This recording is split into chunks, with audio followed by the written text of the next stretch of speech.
wabarakatuh. Hai, ketemu lagi dengan Bu Laili. Tema kita kali ini adalah tematik kelas 5, tema 8, subtema 1, muatan pelajaran bahasa Indonesia. Tujuan pembelajaran yang pertama, dapat menguraikan urutan peristiwa atau tindakan yang terdapat pada teks non-fiksi. Yang kedua, dapat menyajikan kembali peristiwa atau tindakan dengan memperhatikan latar cerita yang terdapat pada teks fiksi. Menguraikan peristiwa yang kita pelajari adalah menguraikan peristiwa pada teks non-fiksi dan teks fiksi. Teks non-fiksi adalah teks berdasarkan kenyataan. Teks fiksi adalah teks berdasarkan imajinasi atau khayalan.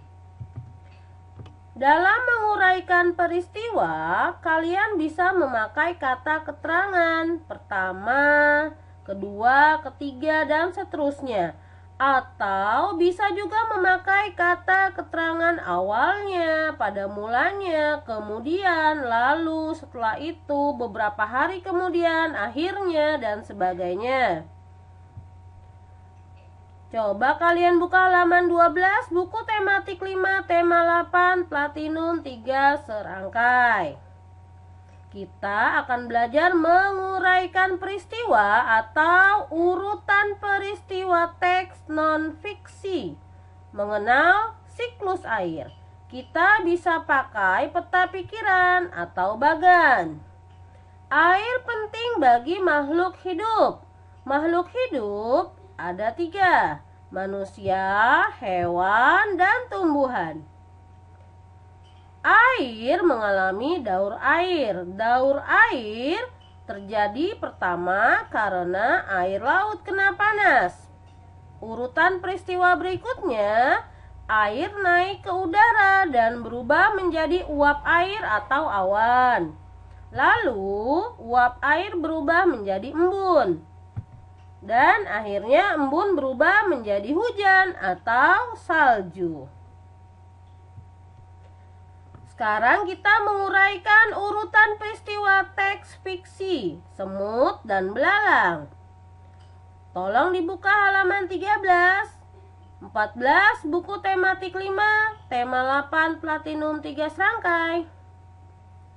Kita pakai kata bantu atau kata keterangan pertama, kedua, ketiga, dan seterusnya. Pertama, kalau kamu lihat, peristiwanya adalah belalang datang menemui semut untuk meminta makanan.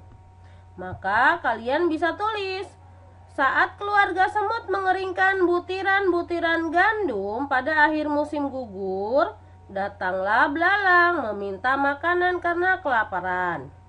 Kalau kalian lihat berikutnya, semut berteriak, "Apa?" Teriaknya dengan terkejut. Kemudian dia berkata, "Tidakkah kamu telah mengumpulkan dan menyiapkan makanan untuk musim dingin yang akan datang ini? Selama ini apa saja yang kamu lakukan sepanjang musim panas?"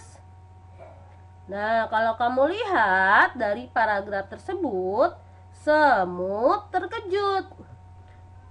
Kemudian dia menanyakan belalang, apa yang belalang lakukan sepanjang musim panas? Berarti yang kedua, urutan peristiwanya adalah semut kaget dan bertanya apa yang dilakukan belalang sepanjang musim panas.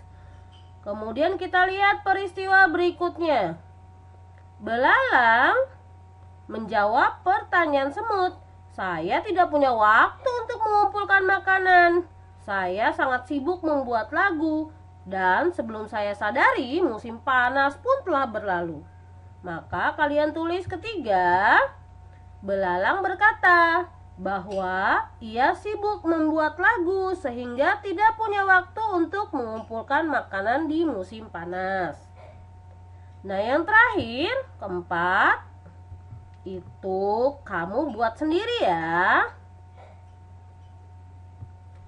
Kalau kamu lihat urutan peristiwa Dalam teks fiksi itu disebut dengan alur. Alur termasuk ke dalam unsur-unsur cerita. Selain alur, unsur cerita adalah tokoh, latar, kemudian tema, amanat. Tokoh adalah pemeran dalam cerita. Latar adalah tempat atau waktu terjadinya peristiwa dalam cerita. Alur adalah jalinan peristiwa demi peristiwa dalam cerita. Tema adalah intisari cerita, sedangkan amanat adalah pesan yang disampaikan dalam cerita. Sekarang kita lihat unsur-unsur cerita pada teks fiksi Semut dan Belalang. Tokohnya siapa? Tokohnya adalah semut dan belalang. Kemudian latarnya pada siang hari di akhir musim gugur. Alurnya karena berceritanya terus berkelanjutan maka disebut alur maju. Temanya adalah tentang tokoh yang rajin dan yang malas. Amanatnya kamu cari sendiri ya nak. Selain tokoh, latar, alur, tema, dan amanat, ada juga unsur cerita watak. Watak adalah perilaku atau sifat tokoh cerita. Misalnya, watak semut adalah pekerja keras. Oke anak-anakku, sampai sini dulu. Terima kasih sudah menyimak video Bu Guru. Sampai ketemu lagi. Assalamualaikum warahmatullahi wabarakatuh.